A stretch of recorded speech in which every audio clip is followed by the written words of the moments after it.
Set, go!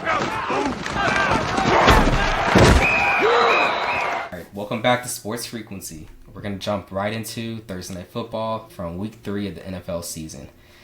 Christian, we watched this game. We saw the Bills dominate, but it looked like the Miami Dolphins really put up a fight, or at least they tried to, try to get back on pace. It was an interesting game. It looked like the Dolphins even might win, but of course it ended in a Tua turnover that gave the Bills the opportunity to pretty much kick a field goal and win the game by 10 points. What did you think about this game? Just overall, do you think the Dolphins are back? Do you think that they are further in the toilet? I mean, where are you at with the Miami Dolphins? And then where are you at with the Buffalo Bills right now? Yeah, I think this was actually unfortunate for Dolphins Nation. This was like false hope. You know what I mean? It was like unfortunate because they came out like pretty hot. They're like scored on their first drive. They looked all composed, and I would say looking at the game as a whole, I don't think that they just have it. I was literally like watching this at this bar here, and I was talking to my buddy. He's like, "Yo, McDaniels looks sick. Like this dude looks like he's not eating, bro. Like I don't know if it's the stress is eating. He looks like malnourished. I don't know how to describe it. I was like, he looks is he malnourished. this? Is he always been this skinny? I was like looking at the TV and I was like, bro, this dude looks mad skinny. And they say that TV is supposed to add like 30 pounds. So I mean, this dude is like dying. So I don't know, man. I think that was just kind of like I don't even think that they were gonna. I don't think they went in thinking they were gonna perform as well as they did. I think A-Chain woke up a bit. I think their rookie that they have, Gordon the second, their backup, RB2 for the Dolphins. He played really, really well for them. I know this was like a short turnaround game, so I don't think that's a good. It's always like kind of weird on short turnaround games for teams that played on Sunday. Obviously, the Bills just played the Jets on Sunday, and people are tired and shit. Like they're still gonna be Thursday night, and maybe the offensive line or defensive tackles were just not performing as well, and the Miami was able to get ahead of them. But overall, like looking at the game, there was nothing in me that was like, oh, the Dolphins are back. Personally, I didn't think so, man. And I found it funny because they're still like on live, like Amazon broadcaster. They're like throwing Tyreek's drama out on TV about the whole domestic thing, and I'm like, this team is just becoming like a drama. It's like this team is more a drama focused and like they're over here playing what most people would be like, oh, they're playing pretty decent, and they're like, nah, we're not gonna talk about that. We're gonna talk about how this dude probably slapped up his wife a few times while he's on the sideline. They basically said on a live broadcast, this man has assaulted his wife 8 different times. Like they basically said, I'm like. Can he sue them? Because it's like it hasn't been proven in court whether or not this happened. Bro, it was like I think it's at this point. I was like, insane. That's absurd. How do you say that about a man? Yeah. No, it was like almost like it's like, yo, is this? Yeah. Is it like Dolphins ownership is like not trying to trade this dude, so they're like they're like, yo, make sure you say this on live so that nobody wants to deal with this man on this trade because. We don't need this. We don't need this team falling apart and this man trying to like request a trade right now because we need everybody we can. Because I know Waddle's been like Waddle was the only receiver I don't think Tyreek scored that game, and I thought Tyreek scored. He scored a touchdown. Tyreek scored a touchdown. Oh, did he get one? Oh, okay. He did. He got a touchdown. Well, that's good. That's good for those fantasy players that were probably thinking about like possibly trading them out. There's a little hope there. Still in connection with Tyreek, but it seemed like Waddle in the past weeks at least had been performing a little better, even though he had like sustained he had that weird like shoulder thing that happened week 2, and I think week 1 too or maybe that was week 1 and then week 2 he was like kind of coming in questionable for that game, but no, I think like. As far as AFC East goes, I still think Dolphins, Jets, and Pats are just going to be competing to see who's the most trash. You know what I mean? Like, I don't think any of those 3 teams are going to be looking at, like, we're going to wake up and make a playoff spot. Like, I don't think so, man. I actually think Miami should look at, like, this. Like, I still think McDaniels gets fired, and I still think Miami goes into, like, a weird rebuild this offseason, and they maybe look at like offloading some of their star talent and trying to get something new. Maybe drafting a quarterback. I don't know, you know, because as far as Tua goes, like, do you think longevity in Miami with Tua, like realistically, is that your thought process? Well, I think Miami's married to Tua at the moment. I don't know what the cost would be to trade him, the salary cap hit, things like that. I don't know what that would look like, but I do think they're married to him. I think they're going to stick with him no matter what happens this year.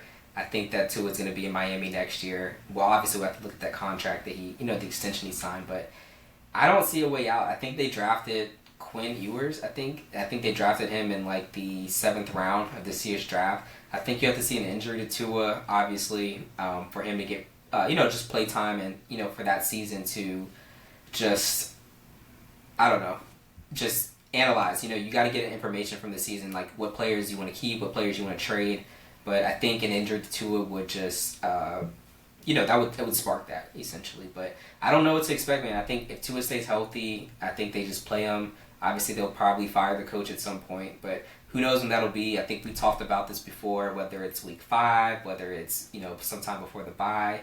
We don't know, but just the way they have played so far, I just don't see this coach lasting. But I will say this about that team and the coaching: they did have a good game plan last night, a good script, but Tua played like ass. I mean, that's like the only way I can say it, man. I mean, turning the ball over when he did, just he had some good plays, but overall just wasn't amazing play. Not enough to keep them really in the game at the end. So I do think Mike McDaniel, that wasn't his fault. It's just, your personnel didn't do what you needed them to do. But who knows? I mean, I think that they don't really have much options. I mean, they just might, be the team with the number 1 overall pick, coming into the draft coming up. So who knows? Depending on what happens, what they decide to do next with Tua and, just that team in general. But see, that's the thing. If they do go into the such a good draft spot, you really why wouldn't they grab a quarterback? Who are they going to opt for? Like a receiver or something? Like, why would you do that? You don't have a. I mean, I wouldn't be surprised if one of these seasons is like a random Tua retirement where they're like, yo, like he's just like, yeah, I'm done. Yeah, they say they always say he's one hit away from just kind of hanging it up, just it's not worth it, that sort of thing. So who knows? I mean, I could see that too, to a retirement out of nowhere. And then that kind of frees the team to, just go in a different direction at quarterback. I think they still have dead cap issues, because I think they would give Tua all the money. I'm sure it's injury guarantees, but it just allows them to go in another direction without having the, threat of Tua wanting to come back or, be the starting quarterback. Basically, a Deshaun Watson situation where he is still there. They're not going to cut him. They are just kind of waiting for him to be serviceable, and at some point, he might get, some play. But, yeah, Thursday Night Football, man. It was, as we expected, the Bills winning. Miami surprisingly put up a fight, but at the end, the result was Bills. Josh Allen looked great, 3 touchdowns. Not much rushing from him, but 3 touchdown passes, which was, pretty solid. Pretty solid for Josh Allen. Yeah, no, most definitely. It was good to see, actually, between Sunday and Thursday, James Cook has been waking up. They've been utilizing, and Sunday he got like 2 TDs, and then I think he just got 1 this Thursday, Yep. But he's been doing a lot better. And it was great because he's on one of my fantasies, so I wanted him to start kind of, producing a little bit more. So he's been heating up. For sure. Absolutely. Yeah, he has. He has. Man, so we want to get into the NFL Week 2 recap. A lot of action, a lot of crazy things that happened in Week 2.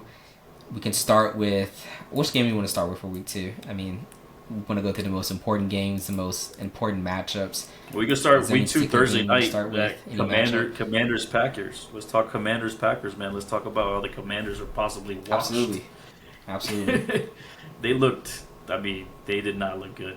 It's actually funny watching the game. I'm like, I keep seeing like the most impact players on the team be Debo and Zach Ertz on the Commanders. That's like the two. Like Zach Ertz, the tight end, has a touchdown every game, and Debo, he's electric. They put him on kick return, and that was like one of the most electric things that happened all game when he like ran it back and brought it to like the 40 or something like that. Other than that, it's kind of trash to watch. I was not expecting. I was expecting like a really good game, and it didn't live up to that expectation, man. Jaden Daniels was like Everybody running was. around. Yeah, Everyone looking expected a good game. lost. Yeah, it was, and I would say Green Bay just continues to look very put together, man. Like as a whole unit, offensively, defensively, they just look like they have good chemistry, and yeah, Jordan Love looks good, and I think they're gonna definitely be a playoff contender down the line, for sure. They look very put together. Absolutely. Absolutely. I mean, my thoughts on that game, that was Jaden's worst game as a pro. That was the talk after the game. But, beyond that, I mean, Green Bay just looked dominant. They looked very much in control of that game for all of it. There wasn't a moment where I was, oh man, like Washington looks like they're about to make a turnaround. Washington's kicker, they did miss, I think it was 2 field goal attempts, so the game could have been a little bit closer, but I still think at the end of the day, there wasn't, a time where Green Bay wasn't in control of that match. So kudos to them. I mean, they have an amazing defense. Jordan Love is playing, really great football at this time of the year. So good for them. I mean, Green Bay looks awesome. Jaden Daniels did suffer an injury in that matchup, so there's that to look at as well. As that applies to week number 3, I believe Jaden's already been ruled out against the Las Vegas Raiders, so that's a home game, I believe. I think that game's in Washington, but that's pretty huge because now they have Marcus Mariota, just taking over for Jaden Daniels. So we'll see how that goes. I know he did pretty well in relief of him last season, but I mean, it sucks when your franchise quarterback is, just on the mend early in the season with a knee injury. So we'll see what happens with Jaden, but yeah, that Thursday Night Football game was not the greatest, from the Commanders. And then you look at Austin Eckler as well. He's out for the year. He has a Achilles tear, pretty crucial injury. Who knows if he will, play another down in the NFL again at his age. It's just a tough, road back. Who knows if he even wants to do that, but we'll see. It looks like, Ja'Cory Krosky-Merritt is going to be the guy in Washington going forward, and, he could just really propel this offense. But, we'll find out this week. But, yeah, pretty gruesome outcome for Eckler, and obviously Jaden Daniels, getting banged up in that game. Yeah, no, for sure. One thing watching that game, and I think since I've seen Josh Jacobs even just in Green Bay, and I always just think, I'm like, why did the Raiders ever like get rid of him, man? Like, I don't understand. It didn't really seem like he slowed down. Why did they cut him? Like, why did they get rid? He's an explosive back still in the league, and he's great, man. Seen him like playing Green Bay, and I'm like, I don't think that was a good move. Yeah, Jacobs was really good. Yeah, I liked him on the Raiders. I really liked him. Yeah, I don't know why they did that, but they have Gentry now, so I mean, I hope they're happy with him. I mean, he's struggled a little bit so far, just making those big plays consistently, but they did what they were gonna do. Raiders are gonna Raider. They're gonna do what they want to do. That's true. Yeah. Let's get into our Let's get into our next matchup. What was the game that you wanted to take a look at from week 2 next? Man, let's talk about our personal teams. I'll start it off, man, with the Jets. I mean, that was absolutely trash. I watched that and I was like, wow, we were finessed week 1, watching how well the offense seemed to be functioning, and I just saw that and I was just like, it was terrible, man. I mean, also just like the amount of just penalties we drew, just not being disciplined, I mean, I think even just Sauce Gardner, he got 2 holding calls. Michael Clemens got roughing the passer. I mean, it was just killing us, man. And a lot of them were on 3rd and longs. It was we were about to get off the field and it would just keep drawing that. And then it just seemed like Justin Fields couldn't get it together, man. And then he ended up getting that concussion. Brees wasn't. He just couldn't get it going. And I don't know if that's just O-line couldn't open up gaps for him. But yeah, man, it didn't look great. And it was almost like, wow. I guess we just. Do you think that Fields, going down with the injury, the concussion during the game, kind of affected the team morale? Because I've seen this team be, just more aggressive, with field. I mean, we have week one as a sample, size essentially, but that was a more aggressive output, I felt, just overall as a team. Even, at points in the game where they were down, then they kind of came back. I just felt like in this game, after Fields went out, there wasn't as much, I don't know, just authority to fight back. Do you think that just had an effect, just Fields getting hurt? That's their starting QB, and what do you think about that?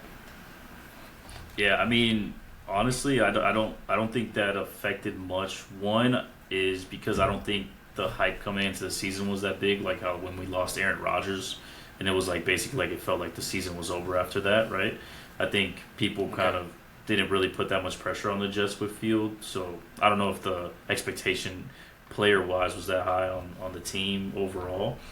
And at number two, we just weren't even. I mean, we weren't even rolling like in the first half, like at all offensively. We literally put up 10 points, man. Like that's just terrible. We couldn't even get into field goal range for God's sakes, So I don't know, man. I think it's just unfortunate because every season you kind of see this, and it's like the team just, it's like it just doesn't seem like put together in a disciplined sense. Like everybody's kind of, I don't know if they're playing their own game and just like not doing the right, thing to work in it as a team, but just drawing stupid fouls and obviously the defense getting gassed out, man. The defense is out on the field the majority of the time. They're going to be tired, man.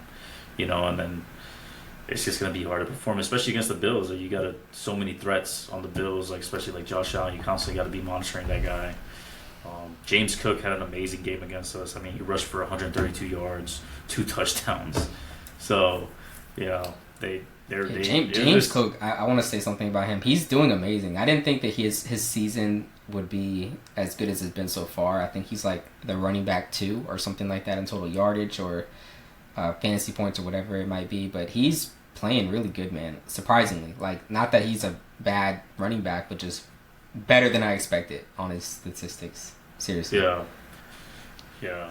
Well, I mean, obviously, it runs in the family, dude. Like, his brother was a beast, too, and he is like he is like, Yep. I mean, he's not like that small, because I think he's still like at least 5'11", probably, maybe he's like undersized in the sense I think he might be like, yeah, he's not as big pounds, as Dalvin, but, like weight-wise. I don't believe he is, no. Yeah, No. but he's still like, he's electric, man. I mean, he's when you see him run, really he's like very like he probably has like he has like high football IQ. You know what I mean? So he can like really get good reads and like just he's just slick, man. So it was cool to see that for him. Obviously, I have him on my fantasy, and he took off that like on Sunday against us. But yeah, man. I mean, on the Jets front, I don't know, man. I think my expectations weren't that high. I think it was more just. As I saw week one that we performed like pretty competently. But then looking back, I was like, man, we just kind of opted a lot to, number one, Brees had a really good day, right? So it just goes to show like a lot of people have already been predicting that, one, the Jets are going to be probably leading the league in rushing attempts. And if that doesn't get going, just with Brees, not even with Justin Fields, then the kind of it's like game plan out the door. Like we don't have a passing attack that's crazy. Like they're gonna connect with Garrett Wilson, but I mean you can't just go to Garrett Wilson every time, bro. Like you know what I mean? Like that's not a winning strategy. So I think Aaron Glenn's doing a good job with what he has. I think Breece Hall is kind of like your second receiver. Pretty much, yeah. Pretty much, So we'll see. Hopefully, I don't know where we'll finish. If we start doing like Tyrod Taylor, I do like that as a backup. I think he's still pretty good. I know he's older and whatnot, but he's backed us up, I think, last year, and he was cool, man. And I like he goes out there with a visor, too. I love that swag. Well, he backed up the Giants recently, too. I forget what year that was. That might have been 2 years ago. I think he backed up the Giants. But he's been in New York, doing the backup job. Doesn't matter which team. But he's competent. He's not like the same as Fields where he's, like, good on run, absolutely, all the time. But he's pretty competent, so hopefully, man, he gets us at least close and at least, better than this past game. I think coming up, our schedule, I know we go away now, so let me see. Looks like we got, we got the Bucks. It's not going to be an easy game, and then we play the Dolphins. But we'll see. Do I think we have a chance against the Bucks? I don't. Maybe, but I don't really think so. They're like a well put together team. So down the stretch, maybe Vegas was right, man. Maybe 5.5 is gonna, games for the like. It just sucks because it's like it's an injury. It's an injury that happened. It's like I think there's a better chance if Fields is out there, but yeah, it sucks. Yeah. It does. It's always something for the Jets, man. We just curse, bro. It's Woody Johnson, dude. He's selling all those vaccines, man. He's killing us. They cursed us. Woody Johnson, man. Come on, bro. Sell the team. It might be. It could be. Very well could be. So, man, let's get into, since we're talking our teams right now, we're gonna talk about the Dallas Cowboys next. Man, the Dallas Cowboys played a spectacle of a game this past weekend in Week 2 against the New York Giants. This was their first home game, so the home opener. And, man, this game was insane. We were kind of chatting back and forth during it. This was a shootout. Dak Prescott, Russell Wilson. This was vintage Russell Wilson. Malik Neighbor, CeeDee Lamb, George Pickens. I mean, this game was insane. But they took the game to overtime. Both teams had opportunity to possess the ball, and it was insane. But it all ended thanks to Brandon Aubrey, the field goal god, the GOAT kicker at the moment, just being able to hit a 64-yard field goal to, one, get it into overtime, and then obviously, as overtime was ending, he was able to get within field goal range. Dak Prescott was with a huge run. I mean, I think it was on third down. He just ran up the middle, picked up the first down, and set it up for Aubrey to have a walk-off field goal in overtime. It was an incredible game. Emotions were all over the place, man, but I was like, Cowboys aren't losing this. That was, what I kept telling you, and I think we both agreed on that. It sucks they didn't cover the full spread, but they still won that game in a thriller, which, was really insane. But yeah, that was quite the game. Quite one of the best matchups, I think, of Week 2 overall. That was intense. But it's the Giants, man. I mean, the Giants took us to the edge. Like, our defense is that bad where Russell Wilson's throwing for 450 yards, So we still have things to work on. We managed to win that game, but man, that was an incredible finish. That was quite interesting, man. What are your thoughts on that particular matchup? Just watching it in real time. No, it was a crazy game, and it, like how y'all's kicker Aubrey. Did you his story? It's crazy. He's like a ex-pro soccer player that was like they said that he was like a software engineer, and he was like watching a football game, and he said like his wife was like, I think you could miss it like that good, like how like the guys were missing on there, and he like goes to like his local neighborhood field and he like hits a 60-yarder, and I don't know if he got an agent or something. Now he's like in the NFL, which is just hilarious to think. Like, you imagine being like the guy that you do like 9 to 5s with this dude, and they're like, "Yo, where's Aubrey?" Like, "Oh, he's in the NFL now. He was here last week." Like, that's so funny, dude. Like, it's really funny. Like, you could just be doing a regular job, and then now he's in the NFL. But they also said, I think it was like, I don't know if in history or whatever, that he was like the first kicker to do, because his kick took you guys to OT and then won OT as well, like won in overtime for you guys. So he basically he's the guy for you guys right now, which is super good. I mean, like thinking back, man, like how many like classic games, like I remember like Bears Eagles when like Trubinsky had like his peak, taking the Bears to like playoff contention, and Cody Parkley misses the double doink. Like, dude, it's crazy, but it's like if you don't have a good kicker, man, it like in the moments when you most need them is when they mess up. So I'm glad Dallas has that, man. And going down the stretch, you guys did still play well.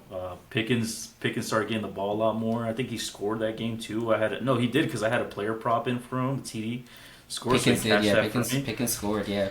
Yeah, so they're starting to utilize him more. I mean, I think as he gets like more adjusted to the scheme and everything like that, like, start utilizing him. You guys have good threats. Who's y'all's running back? Is it Javonte Williams? He came over from Denver. From the Broncos. Yeah, that's right. He played well too, man. Yeah. He played well. I saw him rip a few. Dude, he looks like his rookie year, Javonte, before the knee injuries. He looks really good right now. Yeah, so I think if you guys lock in on defense, Do you think it's defensively? Do you think it's like the D tackle spot, or where do you feel like is it the I DBs? don't. Like, I think it's more the secondaries. I think we have some of the worst secondary play right now in the NFL. yeah, I know Trayvon Diggs. He's out there. I think Deron Bland might have been. I don't recall if he was out there that game against the Giants, but I know we just signed him to an extension. But I think it's really our secondary, man. Like we had a decent pass rush for the past whatever 3-4 years when we were going 12-5 or whatever, but we couldn't stop the run for anything. I think we stopped the run pretty effectively recently, but at the same time, we weren't able to stop the pass for anything. Russell Wilson lit us up. So our secondary is bad. I think we had the worst safety play. I think one of our cornerbacks was given the rating of like the worst, just like play or coverage overall. Like allowed the most yards so far in the NFL. So I think it's a combination of those things. To be honest with you, man, it's pretty bad. looking at Pretty the bad. schedule But, though, I think you I guys are mean, looking with that, pretty I don't favorable. know what we can do. I think we decide. Oh, go ahead. Go ahead. Yeah, looking at the schedule, you guys look pretty favorable though. I think going in. I mean, you guys got the Bears next. I think that's a W for you guys. You guys, let's say you lose the Packers. Okay, so that puts you at 2-2, and then you have Jets, Panthers, Washington. You guys could go on a run right there.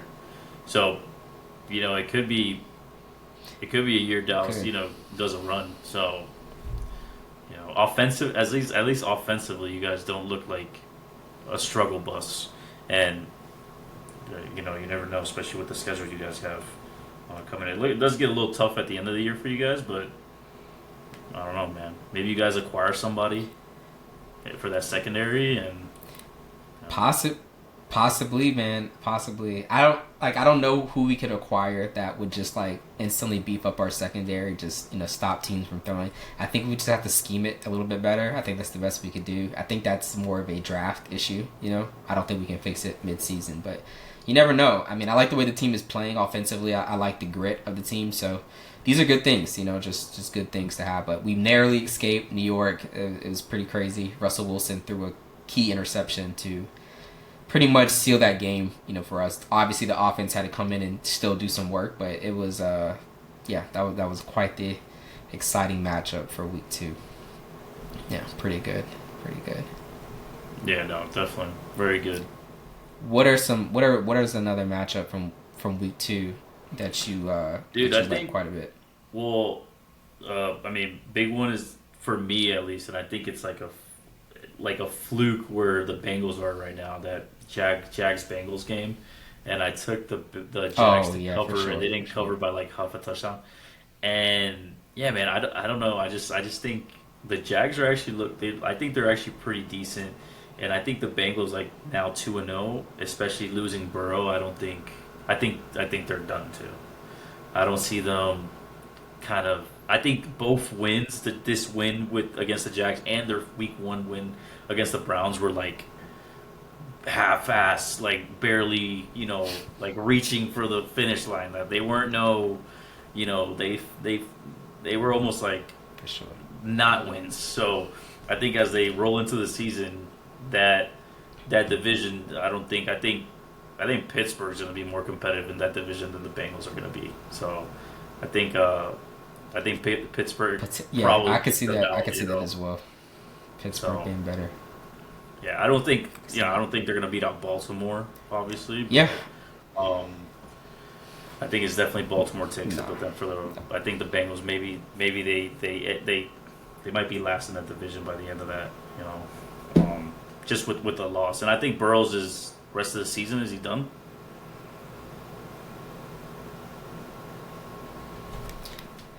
I don't think we see Burrow the rest of this season, unfortunately.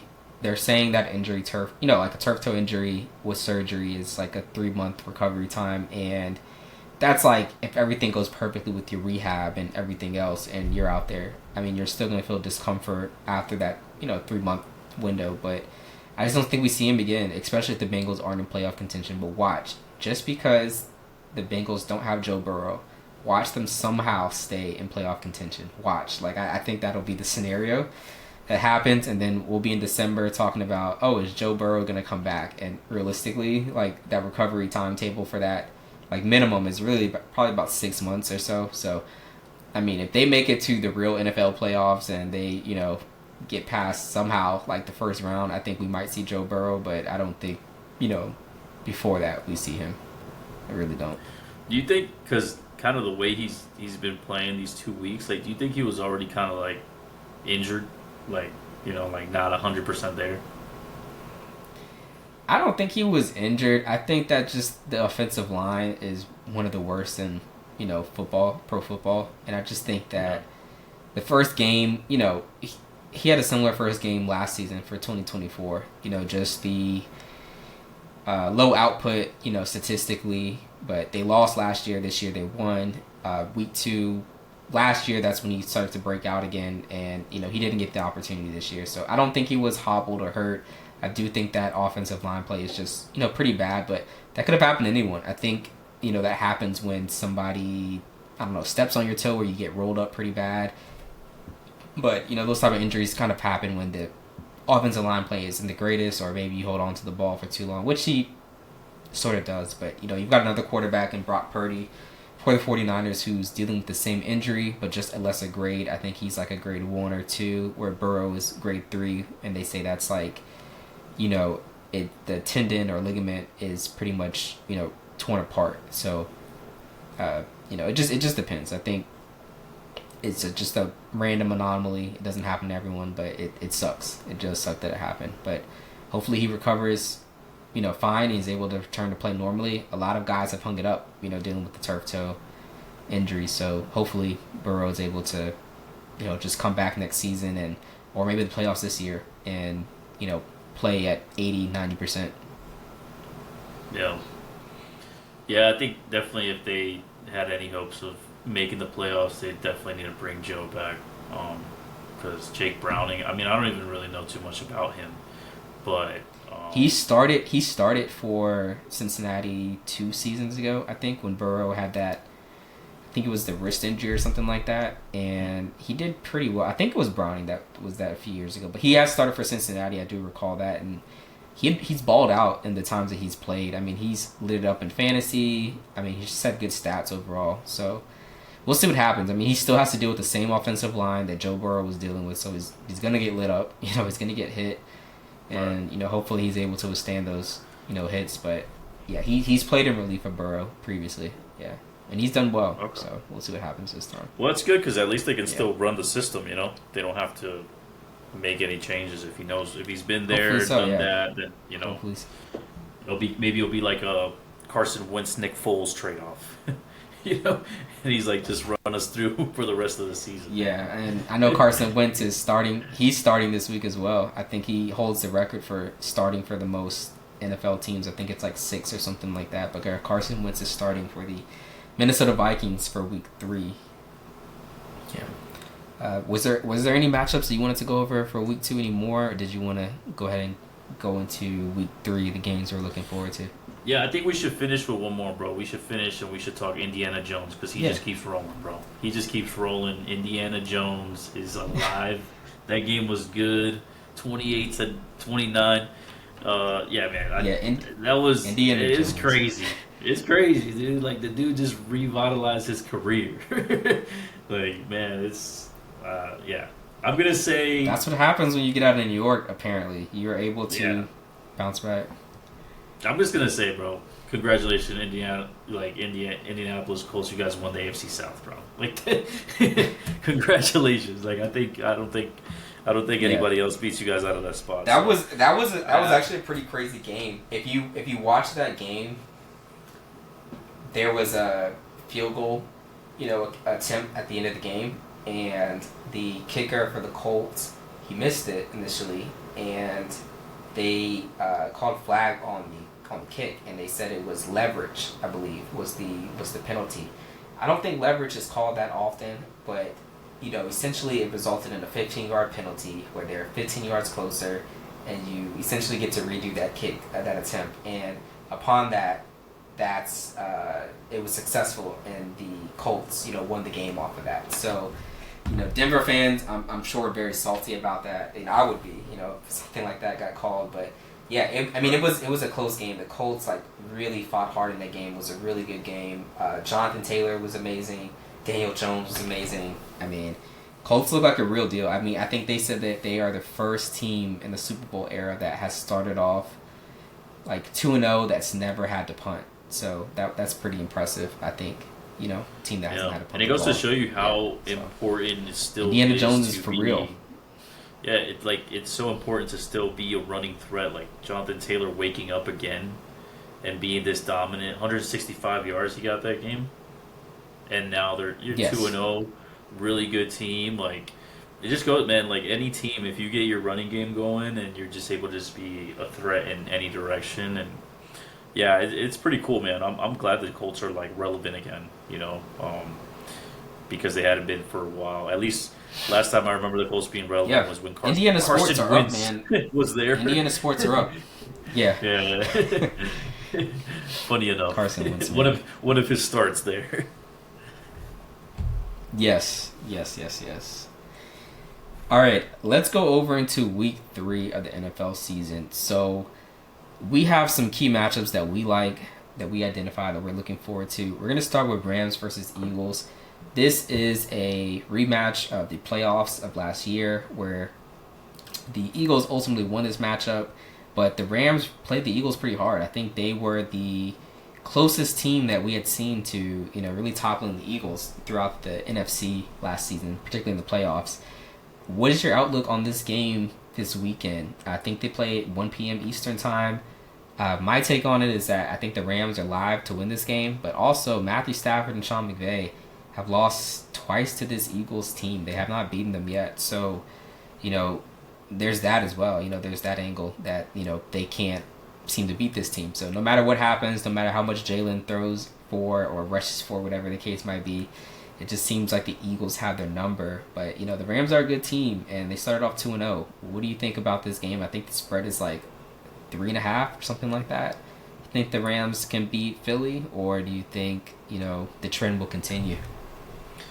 Yeah, I think this game will actually be better than last week's Super Bowl rematch with Eagles Chiefs, and I think it's gonna be a lot higher scoring. I think personally, I think having last week, just seeing Puka, the way he took off and the way he's been playing, man. I don't know. I think this year, I'd say take the Rams. I think I know it was in Kansas City, but I was just kind of I didn't think it was going to be such a low-scoring game, and I didn't think the Eagles were going to, I thought the Eagles were going to honestly go in there and kind of dominate Kansas City, just because of obviously the injuries they've been dealing with and everything that's been going on. So, do I think that obviously there's not that mental aspect going into Philly, hostile environment? Saquon maybe has a dominant game, and they can lose the game, of course, but I think this is going to be one of those big tests for the Eagles for sure. Not that Kansas City wasn't, but I think the Rams are a more put together team at the moment. At least until Kansas City is able to get kind of up to speed again, getting their guys back that they were expecting to start off the year with. Matt, Stafford, I think he'll be good, and he's always pretty damn consistent. I'd say one of the most consistent quarterbacks in the league. And obviously their coaching is phenomenal. Yeah. And, they got Davante Adams now. It's going to be a distraction. They have, Kyron Williams, which is running the ball really well.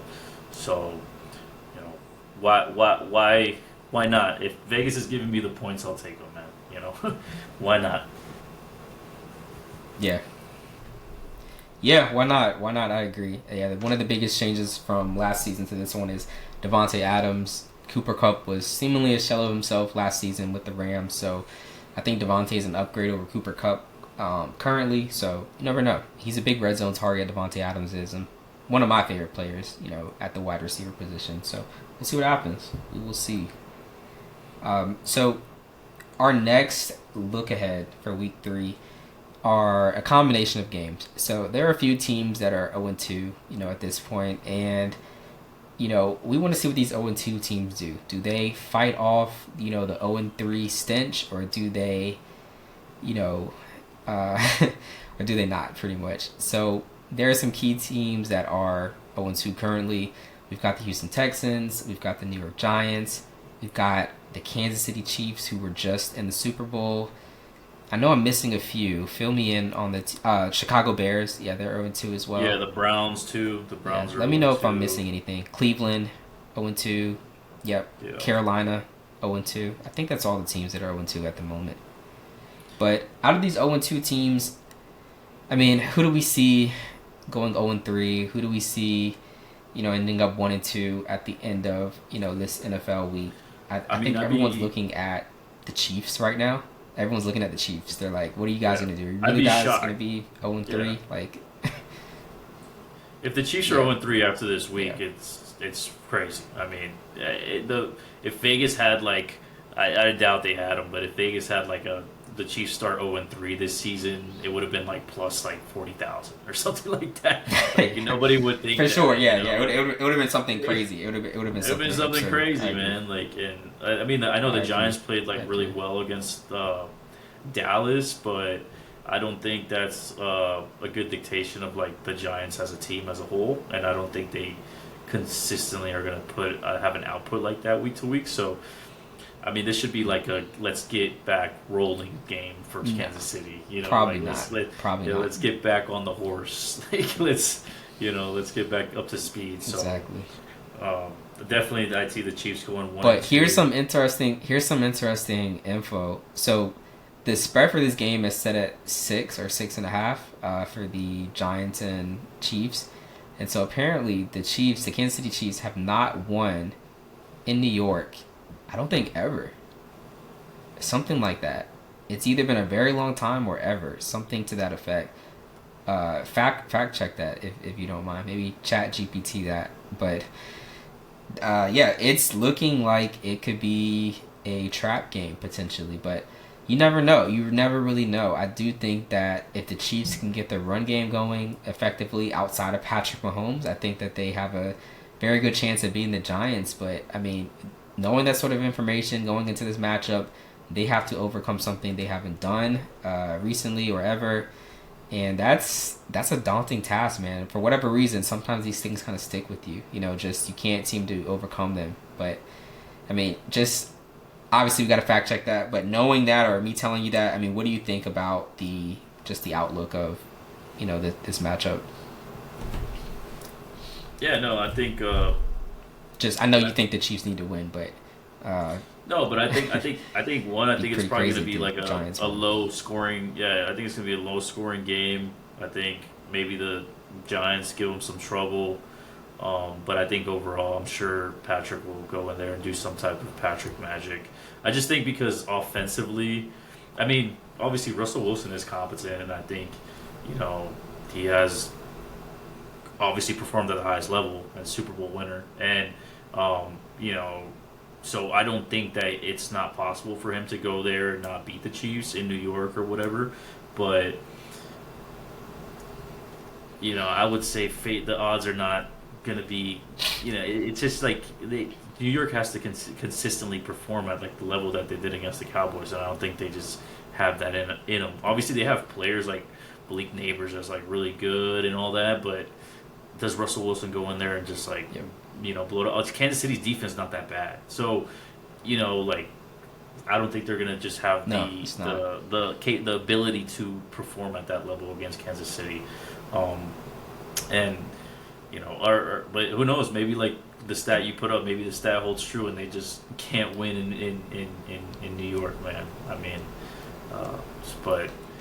they just can't figure out, or it's just an extremely close game, just so close where it's decided on literally the last play, and somehow the Chiefs, get that call and things work out for them. But I thought that was interesting, man. I do think that that'll be definitely a game to watch, definitely a game to see how things shake out.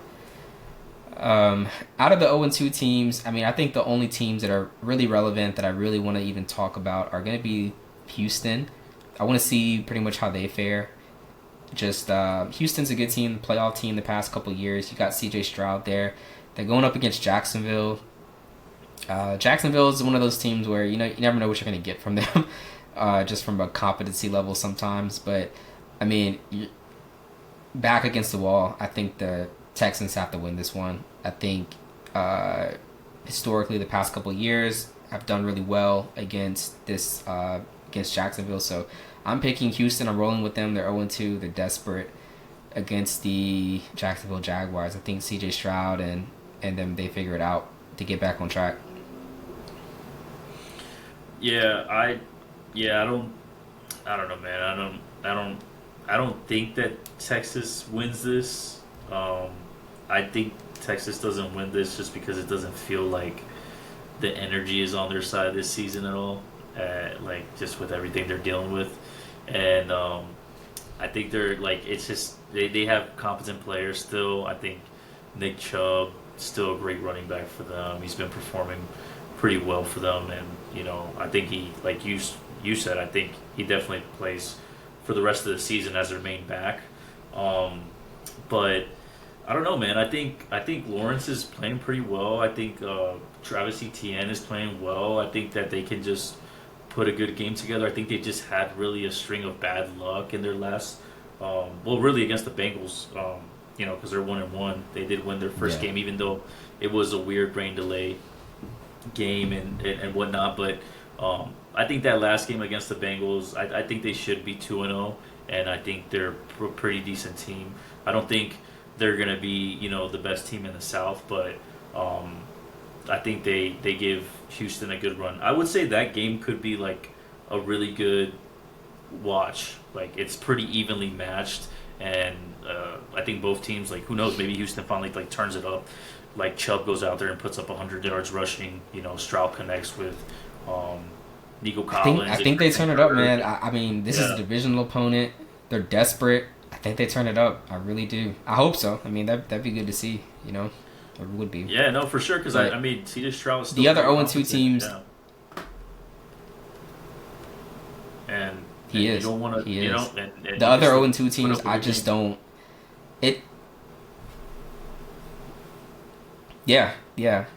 So I think the Chiefs and the Texans are the only 0-2 teams that I'm even looking forward to. I mean, I think Carolina, they're going to win some games at some point. Cleveland will probably win some games at some point. Chicago, I don't know. They could beat Dallas. I mean, I wouldn't be surprised if they beat Dallas, but obviously I'm rooting for Dallas, but they are potentially with the new head coach about to go 0-3, and so they're not the only team. The New Orleans Saints, I did not mention them, but they are also 0-2. But Spencer Rattler hasn't played that bad. He's had 0 interceptions, I think 3 touchdowns throughout the first 2 games of the season. But, they have a new coach as well in Kellen Moore. So, we don't know. We just don't know, how that's going to end up. But, I mean, I am excited for Houston and Kansas City. I think those are the teams that are going to be fighting really hard. They're playoff teams, have playoff aspirations. So, I think those are the, 0-2 teams I'm really looking forward to the most. But moving on from those teams, we've got Detroit and Baltimore. I believe they play on Monday Night Football. That's going to be huge. I like Baltimore. I'm never betting against them. What do you think about this matchup? You think Detroit is going to come out crazy like they did this past week against Chicago? Or do you think they are going to, just kind of collapse under the pressure in prime time? Yeah, no, I think it seems like, I was thankful to see that. It seems like Detroit kind of got their rhythm again. I think if you handicap this game a week ago, I think Baltimore's like minus 11.5 just because of how trash Detroit looked week 1. So I think 4.5 is a lot, more reasonable.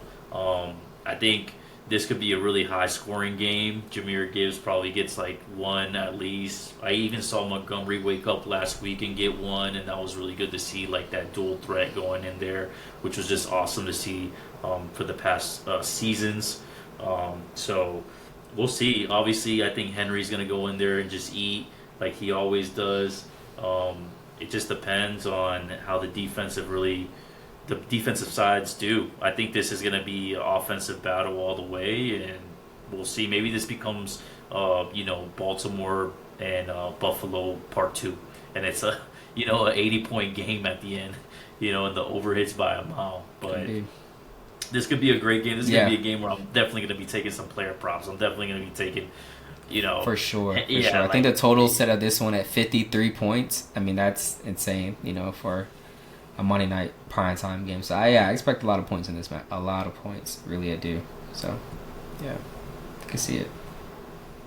Yeah. Definitely game of the week. I don't think there's much to say about that. We're looking forward to it. Lots of points. Game of the week, for sure. Game of the week.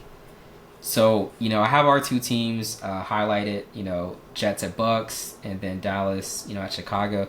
What do you think about this game? We kind of touched on it a little bit before, just your outlook, with Tyrod Taylor and, going up against Baker and the Bucks team. This Bucks team looks really good. They just had a pretty interesting matchup on Monday Night Football recently against the Houston Texans. I mean, you think they have a chance even with the backup quarterback? Do you think they, just play a better game overall? Yeah, I think they definitely could have a chance as long as they just get that running game. If they could get Breece Hall and Braylon Allen to be able to really run the ball well, I think that, they could have a good matchup. I hope that, this week Aaron Glenn, just basically yelled at everybody that they need to not do stupid stuff and cost the team, penalties that we're about to get off the field, and due to whatever went through your head, you want to draw a flag for roughing or unsportsmanlike or something really dumb, and that just ruins the energy, it ruins the momentum, and you're just gonna, you're gassing the player, you're just beating up your own defense. So I think the Bucks are not unbeatable, right? Because we saw how close that Falcons game was, and I didn't think that was going to be like that. Granted, it was week 1, so it was week 1's almost really kind they're winning close. They're winning really close games. Yeah. So I don't think they're as dominant as they're winning really close football games. Yeah. So I think the Jets definitely I agree. like anything, it's another week of football. You do have a competent quarterback in Tyrod Taylor, and I think they can go in and possibly win this game. So I don't know where the line's at, but I'd say 6.5 seems like a lot, but yeah, it's 6.5. Yeah, it's at 6.5. Yeah, it seems like a lot, but I don't know. Maybe it's obviously I'm a fan, so I like the Jets in this game, but do I expect them to win? No, but I would take the points. I'd say maybe they keep it close. Maybe they keep it close if they can get the running game going. But do I expect them to go in there and beat them out? I don't think so. I think unless they show me something different this week, I'm not too high on the Jets right now. Gotcha. Let's check in with Dallas and Chicago. So, this game is basically, it's anyone's game. I think the books have it at Dallas is the current favorite, but I think it opened up at Chicago being the favorite. They're favored by 1.5 points, 2 points. Over under set at 50. We saw how this team performed, speaking of Chicago, against the Detroit Lions. They got lit up. I mean, they scored some points, at the end, but it was basically garbage time. And we saw how Dallas perform. We saw their secondary. We saw, how this offense was. So I expect points in this matchup. It could be anyone's game. I think it probably comes down to the last possession or two, who makes, the mistakes. But I don't know, man. Matt Eberflus was the head coach for the he was the head coach for the Chicago Bears last year. He's Dallas's defensive coordinator, currently. I don't know. We'll see. We'll see if he can scheme some stuff up defensively and, take care of Caleb Williams. But I expect big points and just numbers from all the skill position players. I really do. Really, really do. Yeah, I 100% will smash the that's my take on that game. I hope Dallas wins, but all day. Absolutely all day, and I have no problem with that. I think Vegas is dumb. I don't think that the Bears should be this closely matched to Dallas, just because I don't think that offensively. Yeah, I mean, they were the favorite to initially open. I don't know why.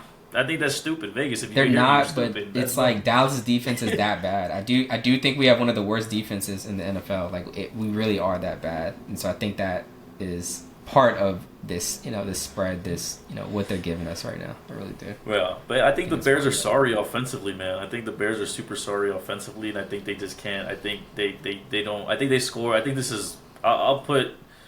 I think it's like gonna be the Bears score like one touchdown, maybe one touchdown. I don't see them. No way. Nah, I think they score a few touchdowns. I think they score over 20 points. I really do. I really do. You think the Bears score 20 points? You think the Dallas's defense is that trash? Definitely. Against this team, absolutely. Because I feel like this is the thing.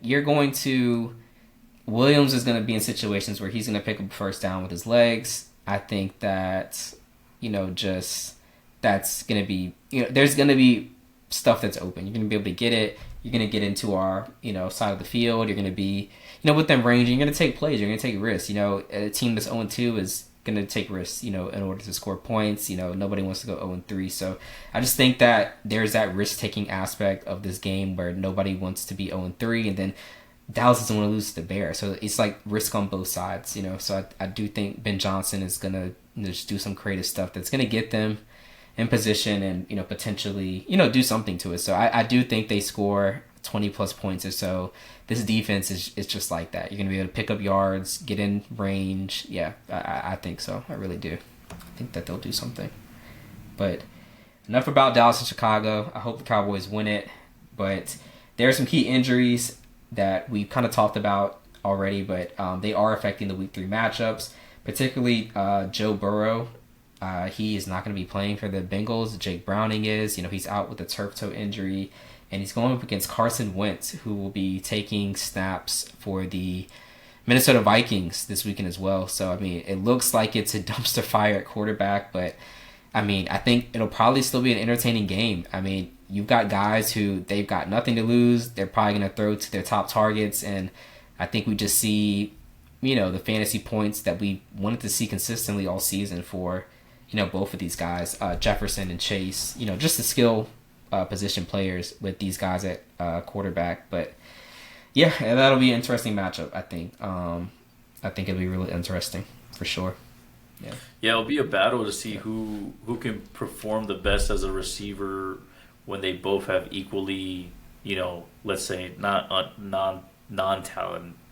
talented quarterbacks, but just yeah, but just like the backups. Yeah. There's a level of expected play with backup quarterbacks. Yeah, for sure. Yeah, absolutely. So we'll see. So let's see who wins the wide receiver battle out, man. We'll see. We're definitely gonna see. Speaking of Minnesota, Aaron Jones, he's on IR with a hamstring injury. You've got Jordan Mason coming over from the 49ers. Jordan Mason, that's my guy.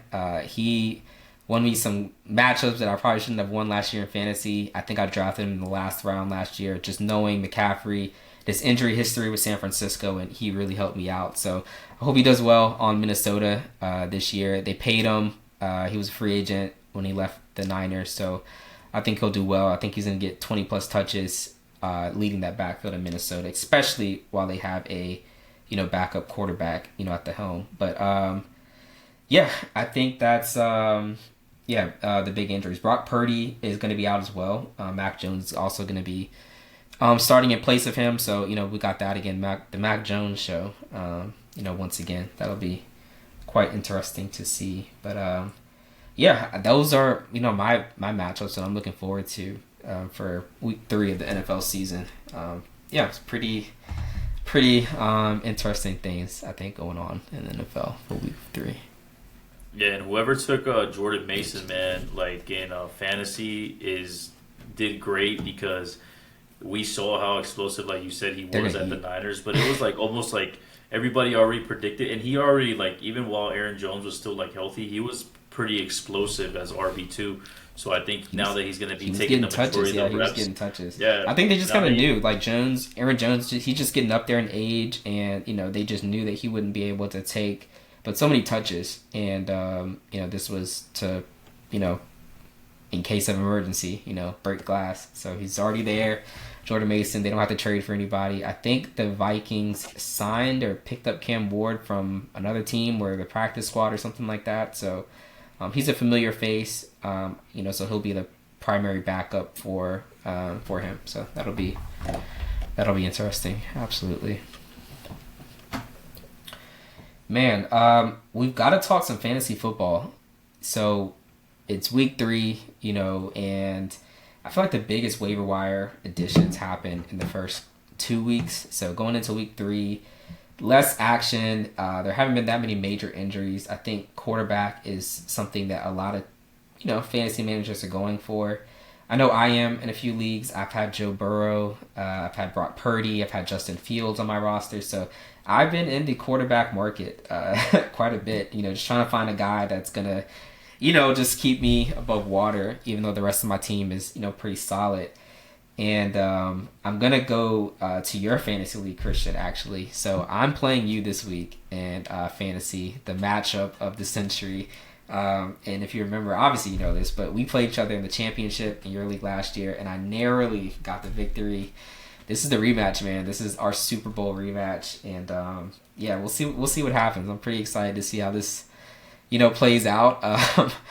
But in my other leagues, overall, I'm not doing so great. 0-2 in a few leagues, but yeah, this matchup is pretty important. I'm super dialed into this one.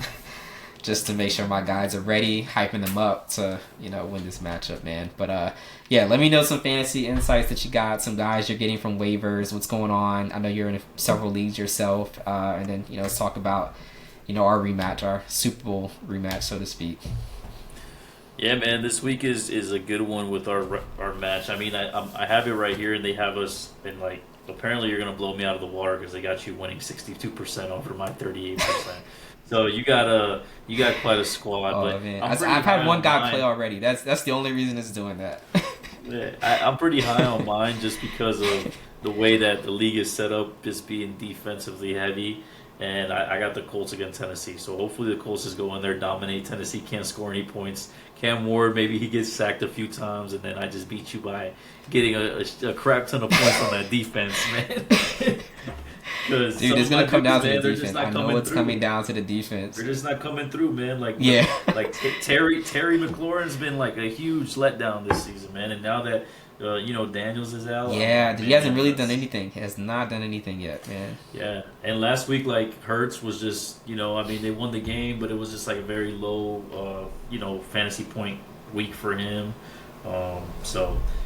Gentie's been kind of slow in fantasy overall the past few weeks. So, some of the risks. I think the biggest up for me has been ETN, just because he's been getting he's been the most dominant back on my league so far, at least for this one, and Chubb. So I'm really relying on those two guys, man, to have good games this week, hopefully, so that I can give you a run for your money. I still looking at my bench. There was some guys Thielen, I thought he was going to do a lot better, but McCarthy went out, so now we got Carson Wentz. Maybe Carson Wentz throws the ball to Thielen, but, obviously that's not going to be his first choice. His first choice is going to be Justin Jefferson, so I don't know, man. I got a few guys that maybe I need to offload, I possibly got to offload, but, yeah, man, I'm looking at you got to coach up your guys. You got to have a good conversation with them.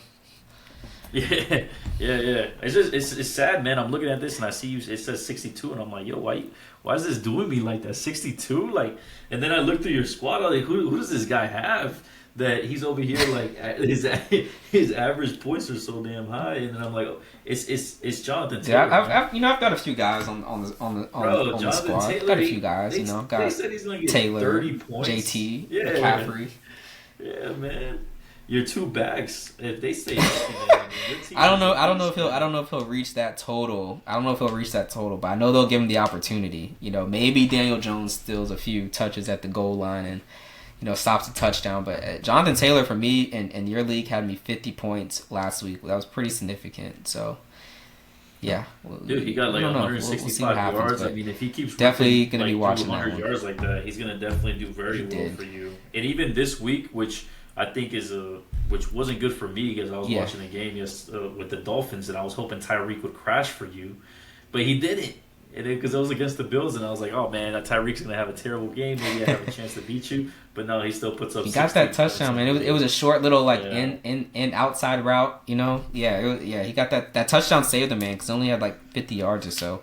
Five catches, but he had a lot of targets. He had 10 targets. So I mean, but. That touchdown helped quite a bit. Yeah, man, I So, need it. I need. I'm but struggling yeah. in this league. I'm 0-2 Fantasy right overall, now. it's yeah, bro. You can't let that happen. Look, in my league, I'm also 0-2, and I gotta win this weekend. Things are on the line, bro. People are looking at me like, dang, bro, like it's 0-2, man. So yeah, I gotta figure that out. I gotta win this weekend in my league. So Fantasy in is just another always league, just I gotta definitely so. win. But Fantasy's always just that's like fantasy, so hit man. or It's miss. gonna come with its ups and downs, but there hasn't been anything in week 3 that's like, from a waiver wire perspective or, anything like that where it's like, oh man, this is the guy you gotta have, or, there's a significant injury. I mean, it's just the same old guys, trying to make trades, and you're like, I don't know about that, and you just kind of, turn it down or whatever. But, we'll see what happens with that. But enough about our fantasy rematch and things like that. Let's get into a little bit of MLB.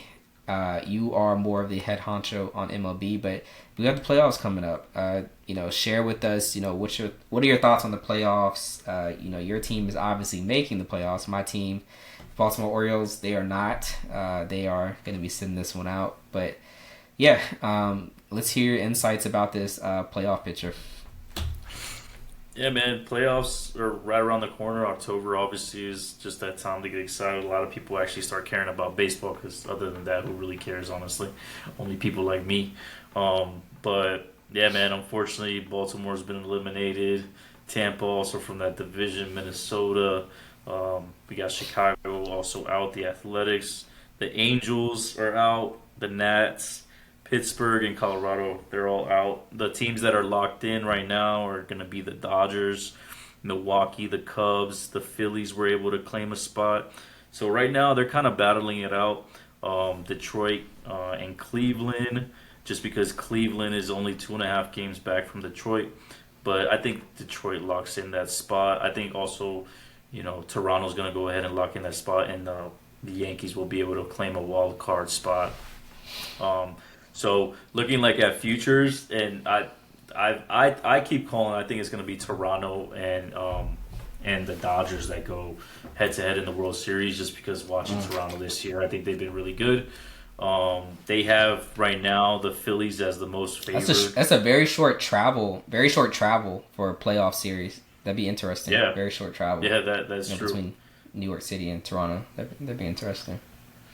Yeah, so yeah, right now they got Philly I can see being it. most favored for World Series winner, which I mean, I guess I see them live in Washington. They play. They do have a pretty good squad. Kyle Schwarber having an amazing season. They have a lot of good bats on there. Obviously, Bryce Harper, and they have a pretty good bullpen too. So uh, I'm not a believer in them going to the World Series. I still think it's gonna be Toronto and LA going to the World Series, but we'll see, man. I just as a Yankees fan personally, I would love to see the Yankees do a run, but this season's been kind of up and down, and where we kind of get hot and then we just get swept out, and especially in key series, right? Like key series against teams that we're gonna probably see in the playoffs. Like we get hot with all these teams, but then we have key series against Boston and they dominate us, and they're like, well, that's probably who we'll play in the wild card. So that's will we make it through that wild card spot? Maybe. They always have our number, and then Houston's another one that always usually beats us out. So, yeah, we'll see how it plays out, man. Like I said, October's finally almost here, and baseball's always a toss up because you'll have some random team just be able to produce Yeah. offensively just because baseball's one of those sports that it's not really Yeah, man. It's a given. Like yeah, bats man. get That's how hot it and then they happens, get man. cold. So Yeah, I'll never forget. I think it was 2 years ago when the Orioles had the best record, and we had that bye. And like after that, I mean, we just like went down the drain. I mean, it was so bad, and it's like I really believe it was the bye that kind of messed us up. It just messed up the rhythm. And baseball is definitely a rhythm sport, I think so. yeah, you guys actually played us. Yeah. You guys played us today, and you guys beat us 4-2. The Yankees are finishing up with the Orioles this week, so yeah. I mean, you guys have really young talent. That's pretty exciting over there.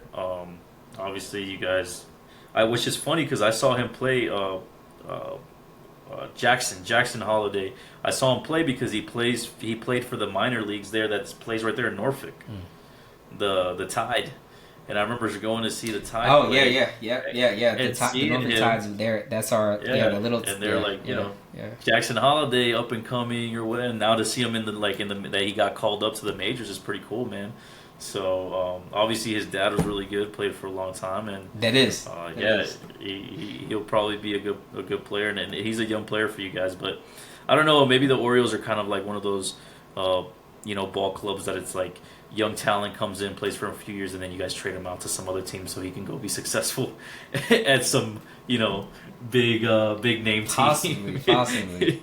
Look, I just want to see us back in the playoffs, man. I really would like to see us back in the playoffs. I mean, this was such a season where we just didn't expect this to be I didn't, just as a fan looking in, but maybe the manager did, I don't know. But we did replace our manager like early on in the year, but who's to say? Who's to know? I mean, we did beat you guys today. I don't know if you said that earlier. Kind of the connection kind of broke out a little bit, but yeah, we did manage to get the win tonight against you guys. So so far, it's been a pretty long series, obviously, but it's been good. You guys took, we whooped on you 7-0, and then you guys came back. So really, it's still up to grab for the series because it's a 4-game series for this one. So. Yeah. And we actually see you guys twice because we have you guys in Baltimore now, and then we end the regular season with you guys up in New York. So it's cool, man. Okay.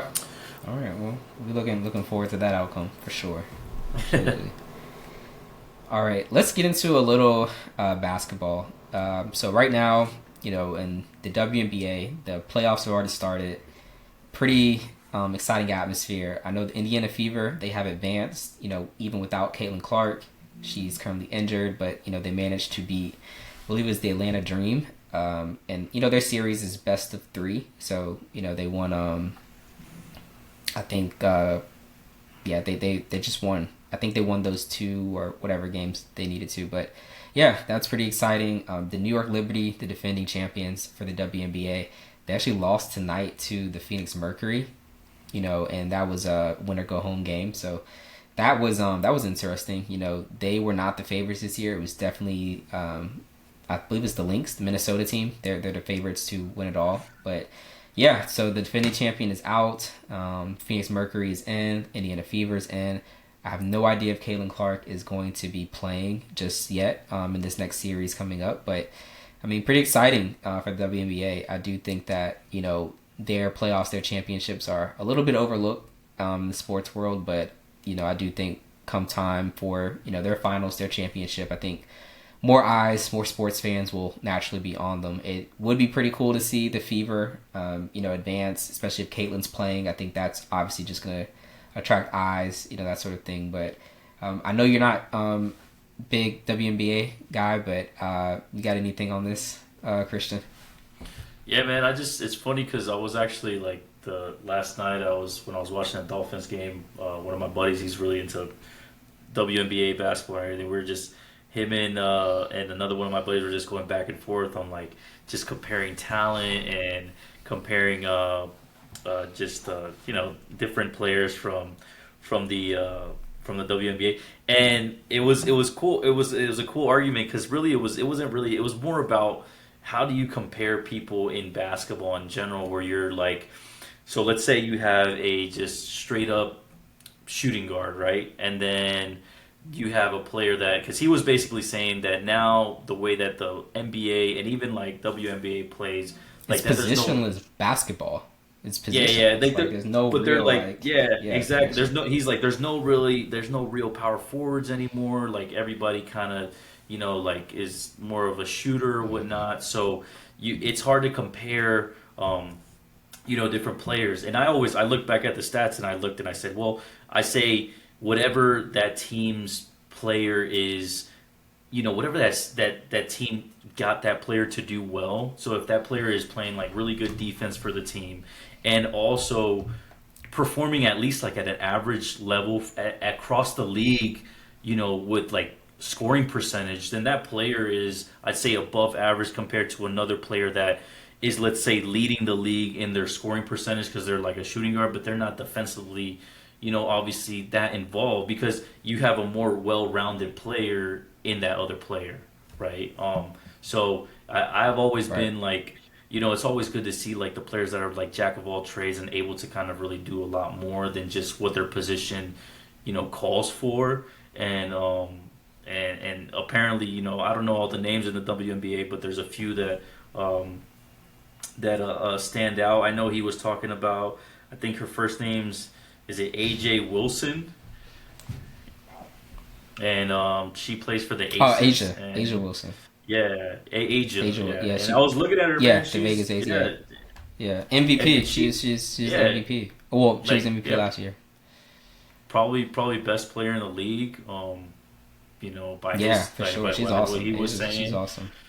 Yeah, so yeah, it's cool, man. I'm glad that the WNBA is kind of picking up a little bit with just like in the whole U.S. across as I go around and talk to people. People bring it up in conversations and stuff, and I hadn't heard that before. So it's cool that the league is starting to kind of pick up some traction, and I know they had a lot of things going on with. They because I man when we were like talking last night and I see it I'm like wow these girls like they really don't get paid, man. Like it was crazy, like to see their contracts and you No, compare they it to don't. like They don't. NBA, and I'm like, what? They're making 80 G's? Like that's crazy. NBA. I mean, obviously, Yeah. yeah, obviously they have like their endorsement deals and No. whatnot Yeah. that they It's make good nothing. money, but the actual money coming from the team, man, is like peanuts. Like, I think like a big Yeah. contract Yeah. was like 200K a year, which is crazy to think that in Yeah. I think the professional biggest sports. right now is like 200K, like you said, or 250. Yeah. Yeah. It's Yeah, pretty crazy, but I obviously that number is going up. I don't see that number decreasing. I think that they'll get a larger percent of the the revenue share, whatever that case might be, and then the WNBA is on the come up. So it's just you look 5 years from now, the talent that they're gonna have, and just the talent, just level of the play, the intensity. I mean, there will be ladies there making $1 million. That's gonna be normal. Um, Definitely in the next 5 years. So we'll see that come. We'll see that come soon. I'm excited. I like when a sports league is able to grow and mature. I really do. It doesn't matter what it is. I really like that. So let's get into a little NBA. So NBA season has not officially started, but there's already been some rumblings, of course, in that community. I actually want to talk about Kawhi Leonard, particularly the Los Angeles Clippers. They are in kind of a weird spot because it looks like they've been trying to subvert the salary cap, particularly with Kawhi Leonard's compensation. So he gets paid by the Los Angeles Clippers. As we know, he signed to them, plays for them, all that sort of thing. He's a star player. However, in addition to that, I believe that Kawhi Leonard is being compensated, under the table, according to reports.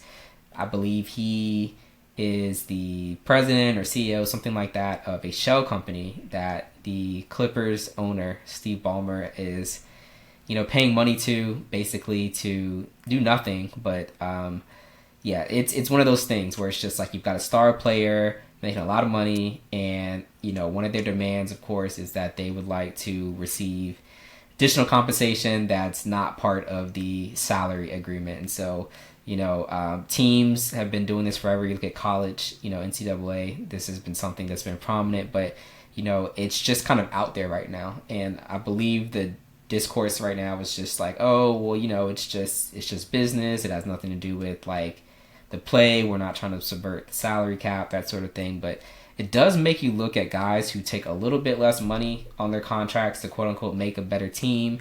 It's like, what other perks or kicks are they getting? Kind of under the table. Things like that. They say Kawhi Leonard has his own helicopter or jet. He has other perks. But yeah, what do you think about this? Like I may not be recollecting it perfectly, but essentially it looks like they are subverting the cap a little bit with Kawhi Leonard. What do you think about that, yeah. man? Yeah, I would say the only thing that, because I don't think this is like outside of the norm of, I know we were talking about how, if you're like a star player or a big player, especially in a major city, like there's probably nothing that's going to be off limits to you just because of who you are. But I think more than anything is it's like, is it like a way Yep. for almost like teams to, like you said, kind of avoid that cap and almost like monopolize in their own way where they're offering perks, and like is that really going to affect the league where it affects, kind of it to be equally competitive across the board, because that's why the cap is there, right? It's just so that teams don't, stack up where everybody has like an all star league or all star team, and they're not able to do that, and it just becomes one sided. Hmm. But at the same time, like realistically thinking about it, I'm like, like like this type of thing probably has been going on for a long time. Has it been like a major issue? And we've also seen teams that on paper are like stacked up and they just don't work out. So it's not always like that. Like you can't always, like they say, buy a championship. I don't always buy into that because there's a lot of teams that you know go go in like that, like even on football side or whatever, where they're like this acquisition is gonna be the one, like this team is so set, and then they end up being like very mid, or like anything, man, like injuries happen, anything can really happen. So is it gonna affect, I guess the overall game of basketball?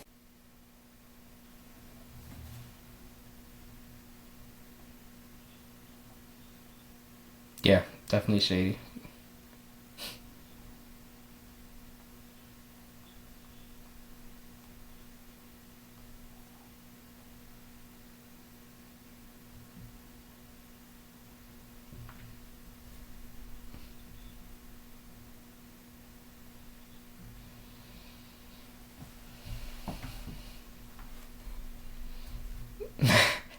Yeah, that's like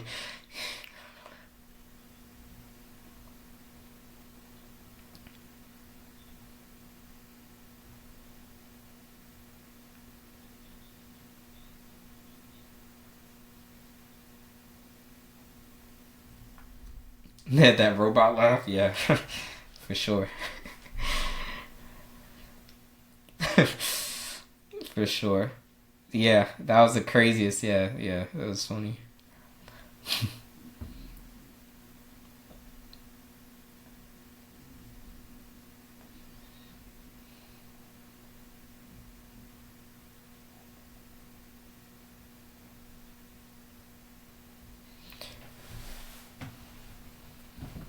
Yeah.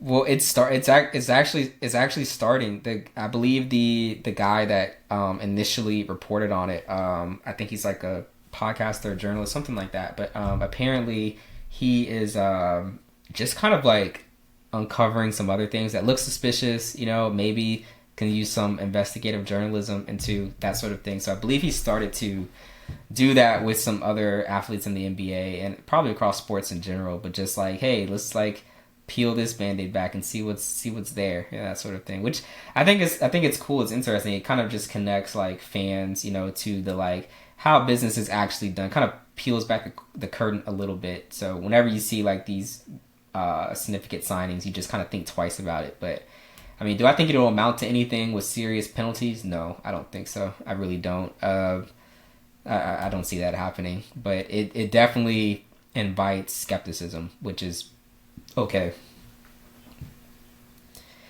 Adam Silver is kind of just pushed around this. This was David Stern. I feel like back in the day, I feel like he would have like thrown the hammer down, but Adam Silver is kind of like, well, it's not gambling, it's not drugs. He didn't beat anyone up on live. He didn't pull out a gun, like John Morant or something like that. So I don't think he's gonna do anything. That's kind of the notion right now. It's like nothing's gonna happen. It's just like this too shall pass. So I believe it'll pass. I don't think Adam Silver has made anything like defining statements about this. I think he's just like, said that, teams will, I don't know, man. I don't know. I honestly don't know what he said, but I don't believe he has said anything that is gonna amount in anything serious for, the parties involved. So I think this just probably continues, but is a little more discreet, I would think. That's what I believe, anyways. Yeah.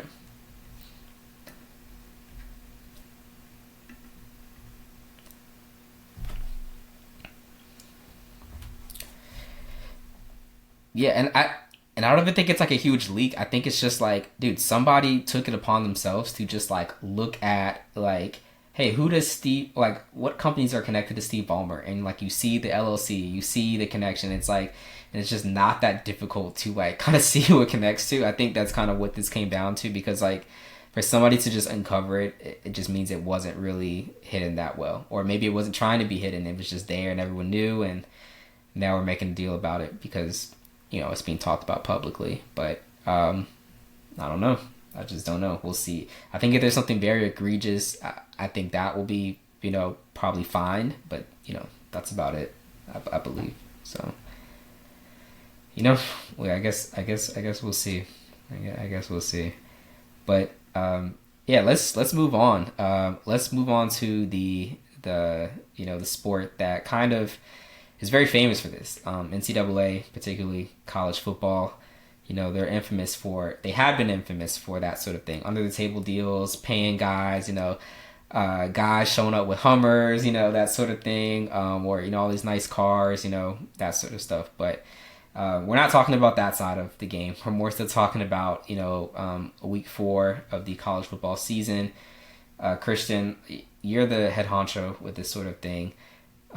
Tell me about what you liked, what you didn't like, and, just some insights about the season so far and, this upcoming week.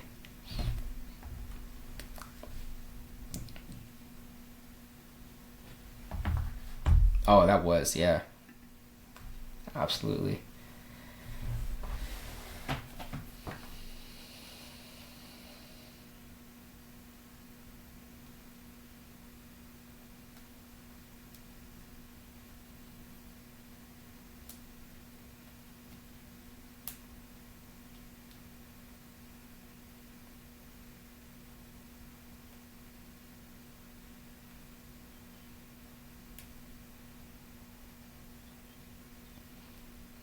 Yeah.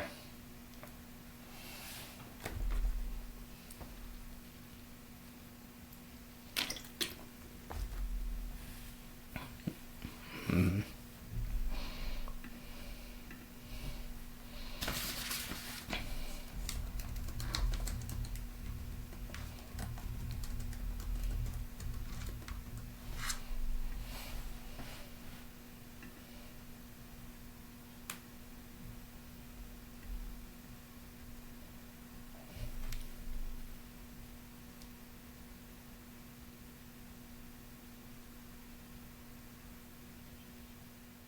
Following you. Following you, man. You know.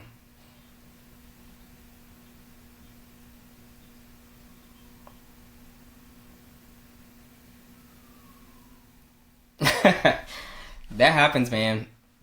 I know, man. I know. Or just live bet it, because it's like it feels like it's so just like the setup, like I don't know, it's not a setup, but it's just like it feels like the game plan is very clear what should happen, and what kind of starts to happen, and then it just kind of like nonsense. Like I don't know, it's like guys are just not giving the effort, and you get all these penalties, and they lead to things that we didn't place bets on. So that's kind of how I feel about that. But one thing for me, I'll add about this. So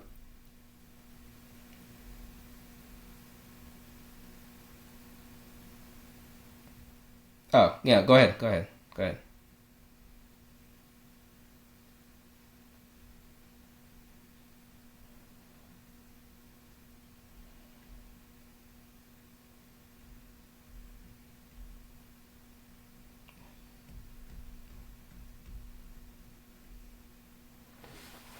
Yeah, take them. They will probably win. It'll probably be pretty good too. Yeah,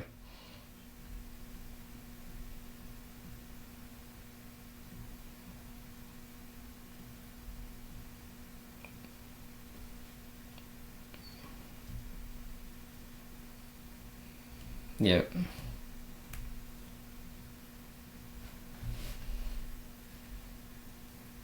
absolutely, absolutely. So some interesting things for me from this past week.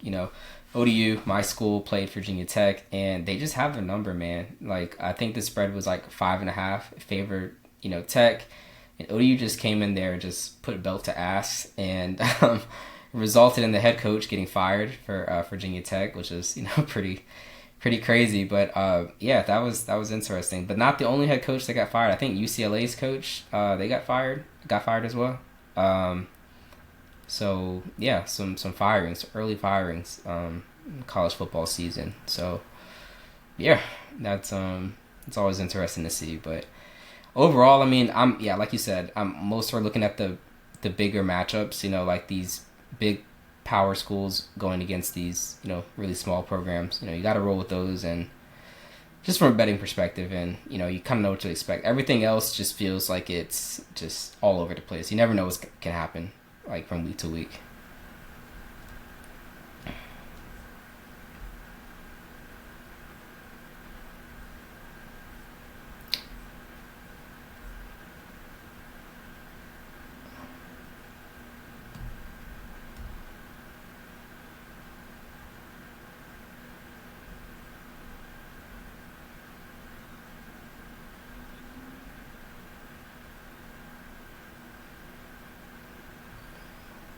Yep.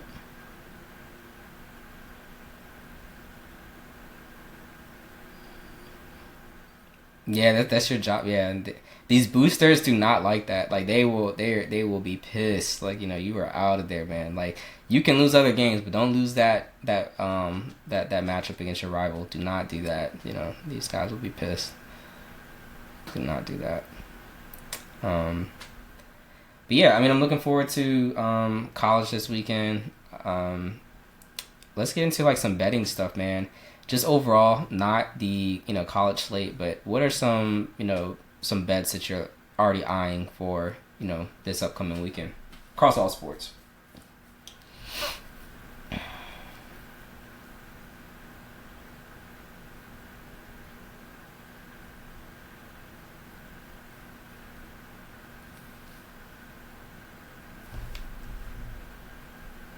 Okay. Yeah, two. Yeah, I see that.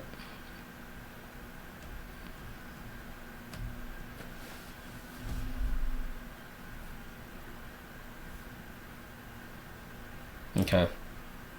Oh yeah.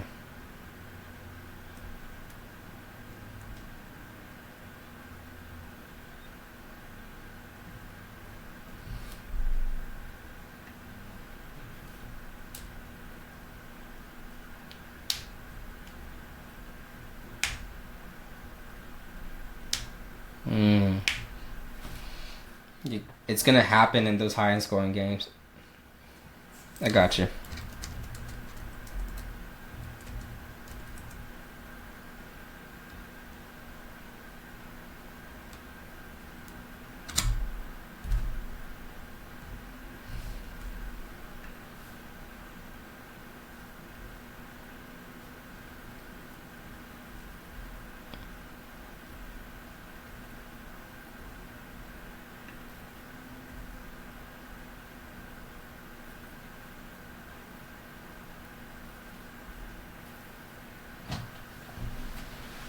Mm.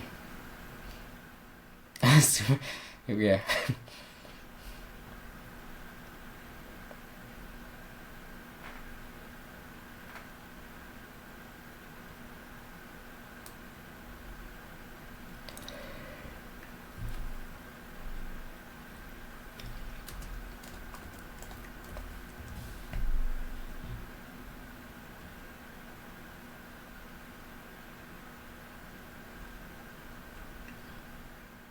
Cash out. Cash out when they start doing stuff. Yeah. Cash out. Yep. Yeah. Yeah, it's more riskier than the stock market, but if you have a good read on it, I mean it's definitely something that is to look into, like cuz you don't have to put a lot. You can put, just a quarter of a unit or whatever your unit size is, and You can make some bankroll off of that. So yeah, yep. For me on the betting side, you know, nothing necessary for college. I mean, we'll talk about this like during the games when they're live, but I'm probably gonna tell you, you know, just for the most part, you're pretty solid at that. On the NFL side, I mean, you know how I like to do like certain player props. I really like the field goal kicking stuff. Doesn't always work out, but I've been pretty good for the most part.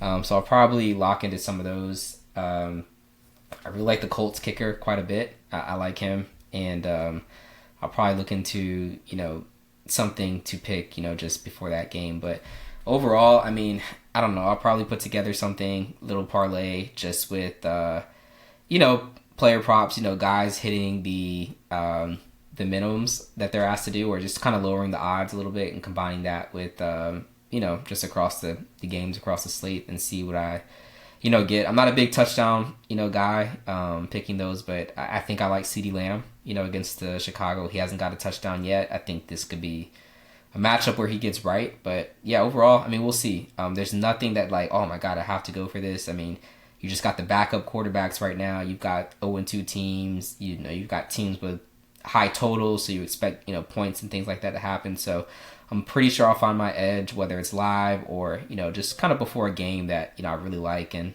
probably go with that. But I would say if I were to pick anything for an over right now, it's probably Dallas at Chicago and then Detroit at Baltimore. I could see both of those games flying over there total pretty easily. So yeah, those I like kicker stuff right now. I like those two matchups over the total, and I like Lamb to continue, you know, his 100-yard game and probably a touchdown this week. But yeah, nothing serious, just those few picks at the moment. So that's it for me. Yeah. Got to.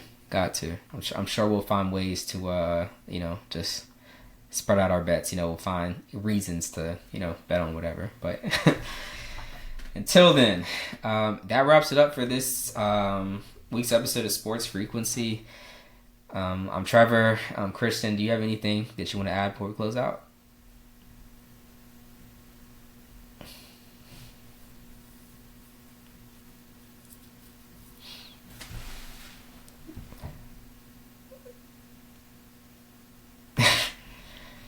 We're going to keep it up. Absolutely. Yeah, and like, follow, subscribe for wherever you get your podcast, and follow us on our socials, which are listed on our podcast pages and stuff. But great. Until then, Sports Frequency is out.